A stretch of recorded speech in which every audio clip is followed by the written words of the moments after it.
Baseball in Nashville was born in 1870 in the area known as Sulfur, Dell. The sport has remained a constant in Music City ever since. But both 37 summers at Greer Stadium brought some great memories.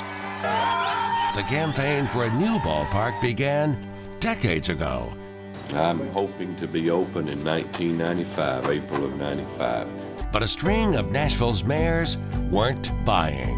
And I genuinely believe that he's rushing it. I'm very disappointed, frankly. The Nashville Sounds franchise finally found a mayor to play ball. Now Greer Stadium is history. A winter of doubt surrounding First Tennessee Park is over. And for fans who've seemingly heard it all, seeing is believing, as baseball is reborn at Sulfur Dell. This does take us into another level. This is NewsChannel 5 at 6. Sounds opening day. And good evening. What a glorious evening, everyone. Here we are live at First Tennessee Park. Welcome, everyone. I'm Rory Johnston. We're pleased you have tuned in for our special coverage tonight. What an incredible evening. What a buzz in the air tonight. We're going to tell you what to expect if you are coming here to First Tennessee Park tonight. Find out what you can expect with this beautiful facility, where you can park, the history of baseball in Sulfur Dell. It's all lined up for you. Our crews are live and ready to play ball. But first, let's check in with our chief meteorologist, Ron Howes. He has more on the forecast. So far, Ron, it looks fantastic. Well, it certainly does, Rory. You know, all week long we've been talking about rain spoiling the opening night. Not going to happen. We're actually up here on the roof of News Channel 5 where we have an excellent view of First Tennessee Park. And we're going to go to our weather sensor now that's just over here a few feet from me, and it's showing 72 degrees downtown. A little light southeasterly breeze at 2 or 3 miles an hour. Absolutely perfect. Looking at the radars now, earlier today we were watching some rain pass to the south of us. It looks like it's going to remain to the south, and the clouds have even broken up to give us a very nice late afternoon here downtown. So what's coming up now? It looks as if we're going to be seeing temperatures fall down through the 60s, and that's just about it. No significant chance of rain coming for tonight. The one thing that nobody could control, Rory, was the weather, and even that has just been picture perfect. Back to you.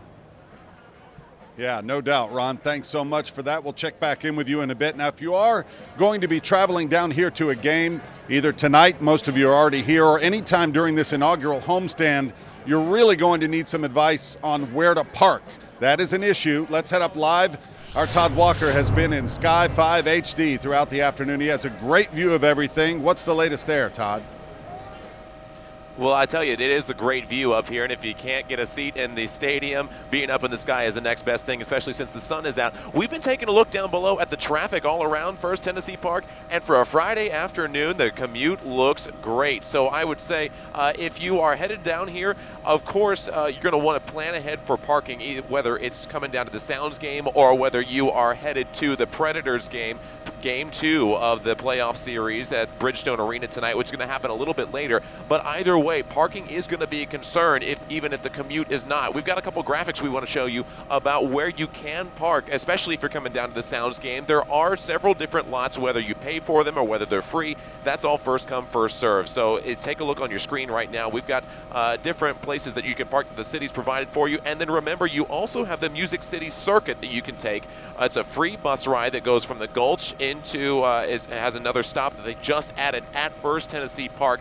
So a great way to park somewhere else, ride down here, maybe take a walk, take a bike ride. It's a beautiful day out here, and the commute, not too bad. So if you are headed out, plan ahead, but otherwise, it's a great looking night. Rory. Todd, thanks so much. Yeah, great view up top, no doubt, and a great view from our vantage point here of the field. It's really, really beautiful. They're ready to go. A joyous day here at First Tennessee Park. You know, after months of round-the-clock construction, we are here. Game day is here. Folks are filing in. This stadium holds about 10,000 fans, covers about 140,000 square feet here in Sulfur Dell.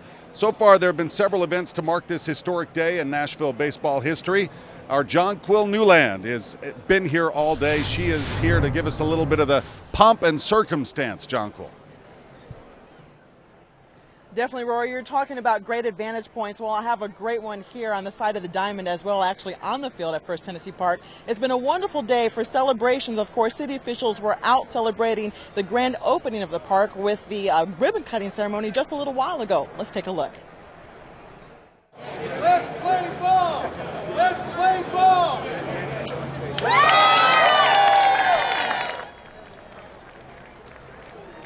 And fans were extremely excited about the game, of course. About 30 minutes ago, they started making their way into First Tennessee Park. The fans or stands are filling up right now. But within the hour, there's going to be another special ceremony happening on the baseball diamond directly behind me. First, the VIPs and officials are going to be announced to the crowd.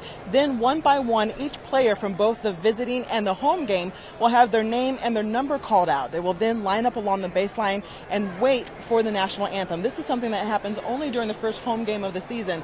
Of course, after the national anthem, the ceremonial first pitch by Mayor Carl Dean. But speaking of VIPs, I'm now joined by one myself. Senior Vice President of the Fan Experience, Brandon Yerger. You're joining me. Thank you so much. But first, let me ask you, what do you think fans are going to enjoy most about First Tennessee Park? Well, I think what we hope that it is just in the best way possible, an overwhelming experience of many, many things they've never seen at a baseball game before.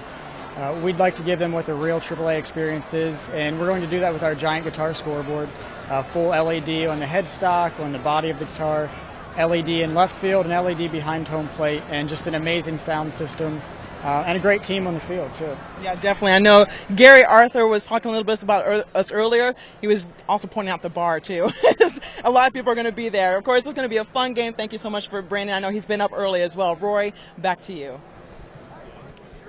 All right, Jonkel, thanks so much. And joining me live now is Mayor Carl Dean.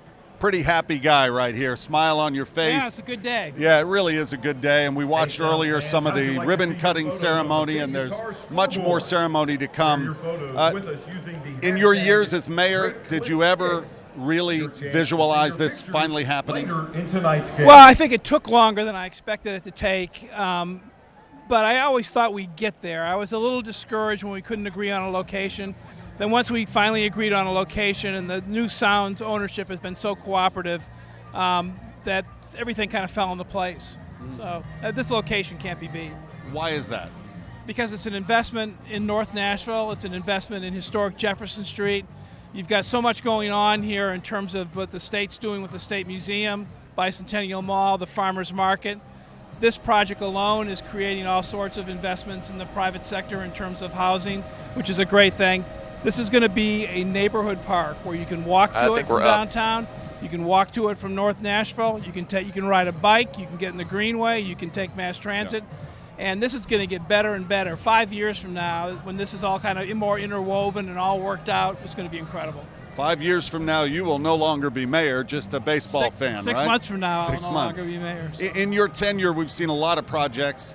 Nashville went through a lot, the Great Flood, of course. Right. We've seen the Music City Center and the amphitheaters going up with the riverfront development. But I know you're a baseball guy, so this has to really hold a special place in your heart. Yeah, I thought we needed a new baseball stadium, and we've been talking about it for 10 years. And it really would have been a disappointment to me as a baseball fan if I was mayor for 8 years and we couldn't get it done. So it was a sense of personal accomplishment.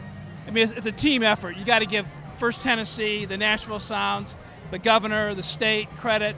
My group has been great, and the city wanted it. My sense is the city really wanted this baseball stadium. You're throwing in the first pitch? I'm going to try to. I got a sore arm, but I'll do the best I can. Have you been warming up? That's what I want to know. You got to at least reach the plate. I'll get close to the plate before I throw. Okay, good. Mayor Dean, thanks so much for being with us. It's Thank you. A great night, no Good doubt night. about it. Thank you.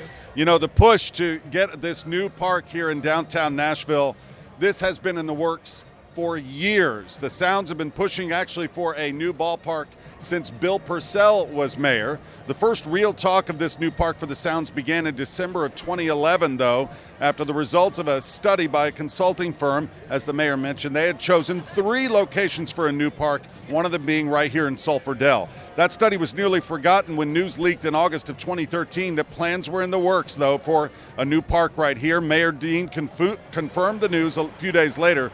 From there, Well, we all know things moved very fast. A financing deal, stadium and parking plans, and several community meetings later, the park was approved by council in December. Ground was broken for the first time in January of 2014. And then a few months later, in April of last year, First Tennessee secured the naming rights for the stadium.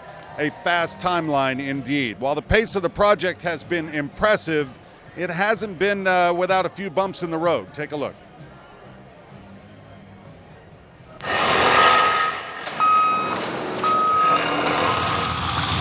With so much attention on what's to come, counterclockwise. it can seem there's never time to focus on where we've come from. Here you go. Here's kind of a neat early thing. This is kind of a biggie. This is a rare book here. Just kind of a more recent thing. Leather cover again. So leave that to Drew Mahan at the Metro Archives. What else do we have here? This is pretty rare. He signed it here, Andrew Jackson. This is the will of James Polk, President Polk. There's so much to see here in this room on the 3rd floor of the Metro Library. Here you're looking at an 1889 atlas of the city. Yet it can all be so easy to overlook. You talked about baseball. Get into some baseball stuff here. But as Drew would say, Nashville Vols champions 1940. You'd be missing out. It's just fun to stumble upon this stuff every day. Many already know the new Sound Stadium is being built on historic ground. Well, the ballpark took up pretty much a whole city block. The site of the Sulfur Dell ballpark that first opened in 1885. They're the best. But a few photos here can tell you even more. Did you know Babe Ruth once played there? This was right field. I mean, it was a steep slope. Right fielders hated playing there. The story goes Babe Ruth came when the Yankees came through and he wouldn't play right field. He said, I'm playing left today because I'm not dealing with that hill. Pictures show the Nashville Vols that played there rarely failed to draw a crowd. It's clear in these photos how much support this team had at the Sulfur Dell Stadium. And it's really neat. I mean, you see a packed house here. Other photos show a sign of the times. You could buy a cigar at the ball game, 10 cents. Pabst Blue Ribbon, 25 cents. About a $25 bonus to the players for a home run over this sign. There you go. We just learned something. Folks at Metro Archives say they hope the history of the old ballpark will bring up stories from patrons that might otherwise have been lost to time. When they think, you know, I remember this when I was at the stadium, or I remember that, and they tell their story. I mean, that's something we're always looking for too here. It's why some of these old photos will grace the new suites at First Tennessee Park. Looking back on things, Drew wouldn't have it any other way. History and baseball kind of go hand in hand, so I think it's going to be a really neat thing, and folks are going to learn a lot. Jason Lamb, News Channel 5 HD. Jason Lamb there with a terrific look back at the history here of this area. Sulfur Dell, and a new era begins tonight with First Tennessee Park. All right, still ahead on our opening day special. I played. Well, I started when I was 16. We may call it America's pastime. I played outfield. We catch up with a former Nashville Cub, the African-American team that would take the diamond at the Sulfur Dell. Especially excited about opening night. Coming up, we'll show you how they're marking the occasion in a live report.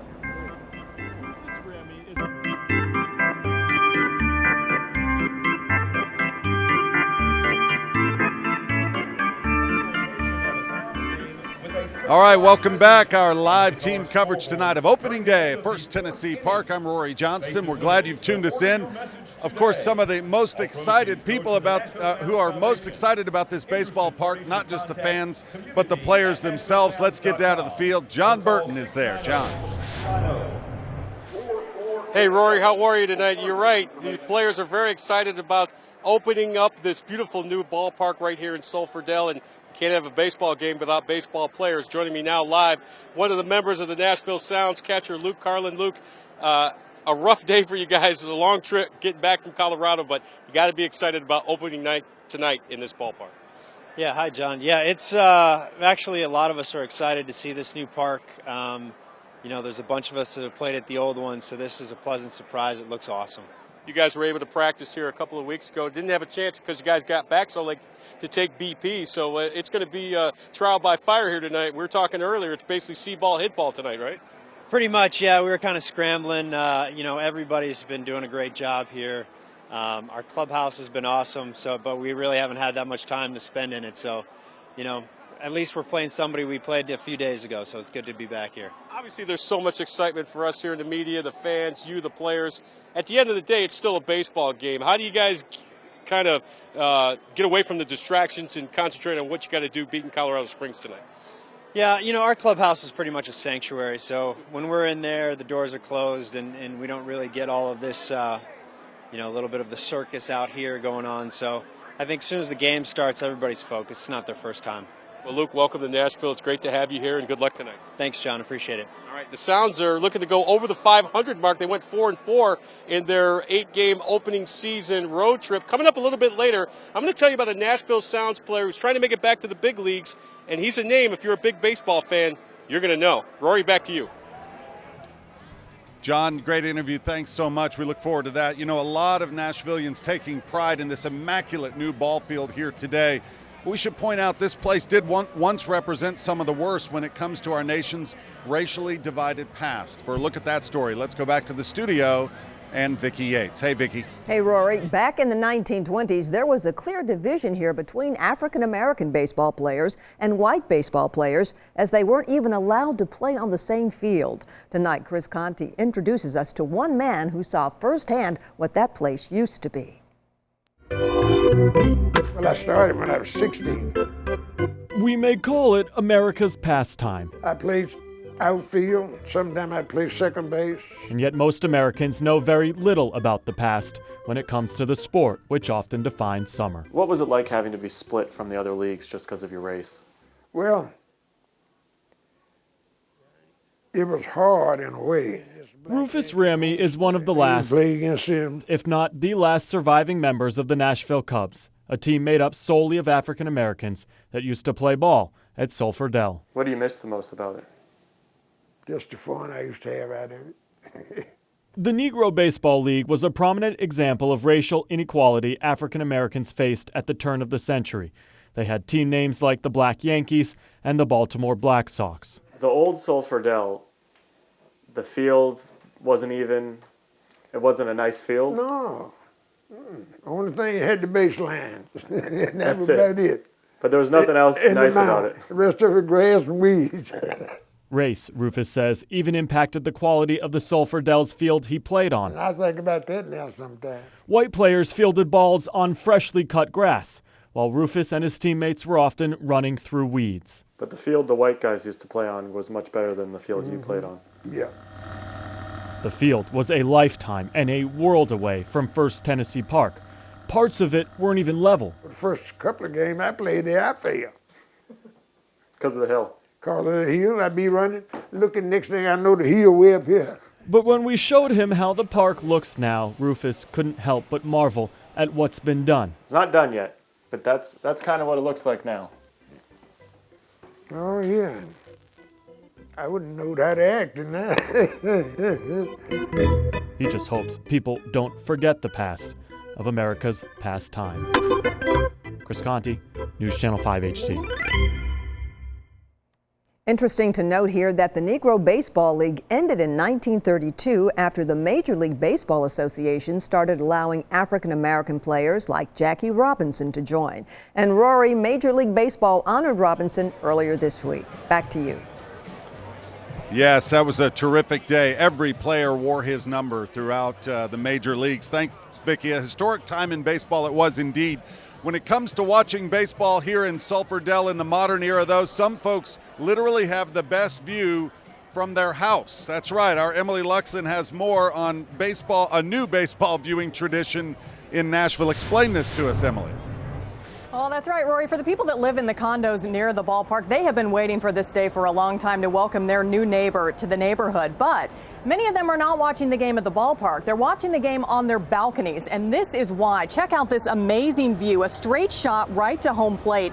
Residents in this building on 3rd Avenue North have been watching construction for months from this spot. Now they have the perfect place to watch the opening game and cheer on the Sounds throughout the rest of the season.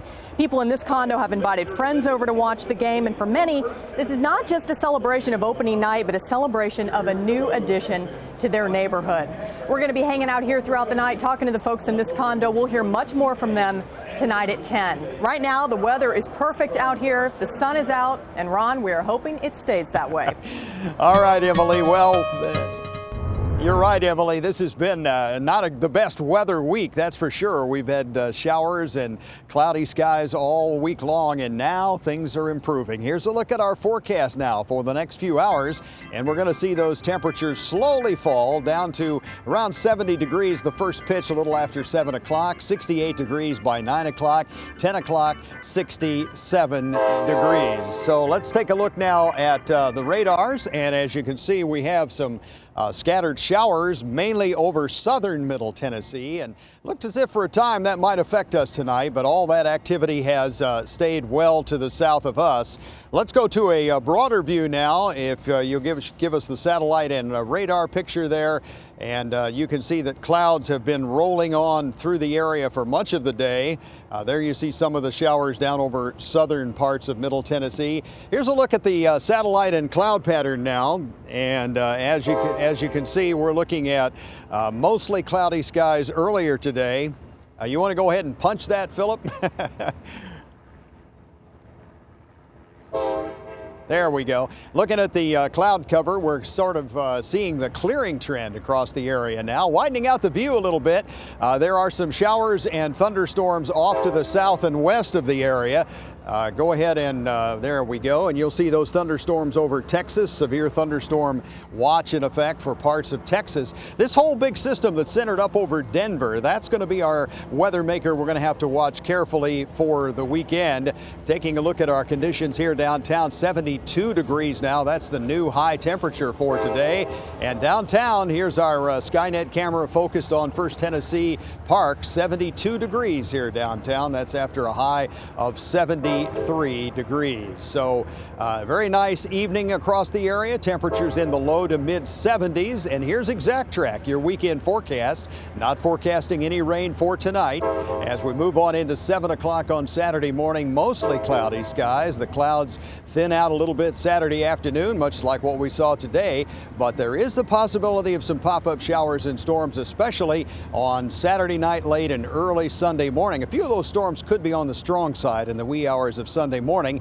We clear up a bit on Sunday afternoon, and that destabilizes the atmosphere, and there is a possibility of a line of strong storms coming in Sunday night. There you go at 11 o'clock Sunday night, with that activity moving off in the wee hours of Monday morning. So here's the way it looks for the severe storm outlook. Possibility of some severe storms in our area on Sunday. Looking at real sky at 8 o'clock tonight, 68 degrees with some clouds around, but nothing too formidable. At 10 o'clock tonight, down to 65 degrees. In the morning at 7 o'clock, look for 60. During the day tomorrow, we'll see temperatures warm up into the upper 70s tomorrow. Another summer-like afternoon across the area for tomorrow. And we'll look at the 7-day forecast showing a continued chance of rain, about a 30% chance of showers and storms popping up during the day tomorrow, a 60% chance on Sunday. And again, some of those could be strong to severe. We're going to dry out, though, on Tuesday and Wednesday. But a perfect late afternoon, early evening here in downtown Nashville for baseball in downtown Nashville. Haven't had a chance to say that yet.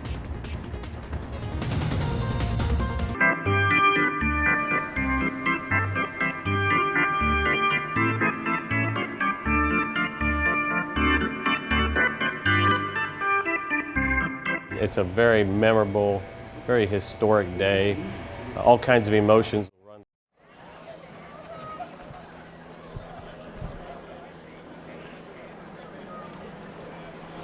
Well, out with the old and in with the new. This is video from the last cheer at Greer, the former home of the Nashville Sounds, opened in April of 1978 and was used up until last year. Problems with the structure, though, being ADA compliant and worn out seating, all issues. Plans are still being finalized by the city for the future use of the Greer Stadium site. Here's an interesting fact. Greer Stadium was scheduled to open April 25th, 1978, but that game was rained out. Opening day was held the next day, April 26th. Well, this opening day is not rained out. Beautiful weather, and the fans are here, and they are getting their seats for the opening game with the Nashville Sounds. We have much more to come here with our special team coverage, including a look at what you can and can't bring into the new stadium when visiting a game. Plus, the Sounds aren't the only Nashville team in action tonight. Of course, the Predators hit the ice at Bridgestone Arena, Game 2 of their playoff matchup with the Chicago Blackhawks. Stay with us.